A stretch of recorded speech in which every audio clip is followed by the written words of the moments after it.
یروشلم پر اس وقت سے لڑائی ہو رہی ہے جب 6000 سال پہلے لوگ یہاں آ کر آباد ہوئے تھے۔ گزشتہ 20 سال سے فلسطینی اور اسرائیلی گاہے بگاہے امن مذاکرات کرتے رہے ہیں۔ اب زیادہ تر فلسطینی یا اسرائیلی امن مذاکرات میں اب تک ہونے والی ناکامی کو کچھ زیادہ اہمیت نہیں دیتے۔ امن مذاکرات کے آخری دور کی ناکامی کے بعد فلسطینی اور اسرائیلی ایک دوسرے کو اور صدر براک اوباما دونوں کو اس کا ذمہ دار ٹھہراتے رہے۔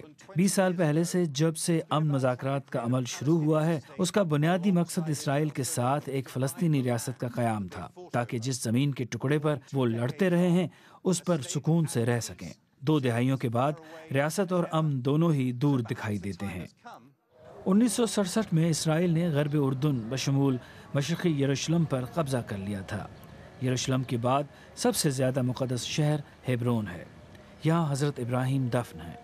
انتہائی سیکیورٹی میں یہودی آبادکار یہاں 1.5 لاکھ سے زیادہ فلسطینیوں کے برابر رہ رہے ہیں۔ شلومو لوینگر کے والد 1967 میں ہیبرون میں آنے والے پہلے یہودی آبادکاروں میں سے ایک تھے۔ شلومو کا خیال ہے کہ خدا چاہتا ہے کہ یہودی ہیبرون میں رہیں۔ میں سمجھتا ہوں کہ مذاکرات سے کچھ حاصل نہیں ہوگا۔ تقریباً 20 سال سے اسرائیلی ریاست صرف دے ہی رہی ہے۔ میں اسے نہیں مانتا۔ میرے خیال میں ہیبرون میں یہودیوں کی حقیقت بالکل مشرق وسطیٰ میں اسرائیل کی حقیقت کی طرح ہے۔ عربوں کو تو سکون مل جائے گا اگر ہمارا وجود ہی نہ رہے۔ امن مذاکرات کی یہاں کوئی اہمیت نہیں۔ فلسطینی اور عرب کہتے ہیں کہ وہ امن چاہتے ہیں، لیکن جب آپ ایک طرف سے دوسری طرف جاتے ہیں تو آپ کو پتہ چلتا ہے کہ دونوں کے امن کے متعلق خیالات ایک دوسرے سے بالکل مختلف ہیں۔ یروشلم میں اس گھر کو گزشتہ موسم گرما میں اسرائیلی حکام نے غیر قانونی قرار دے کر مسمار کر دیا تھا۔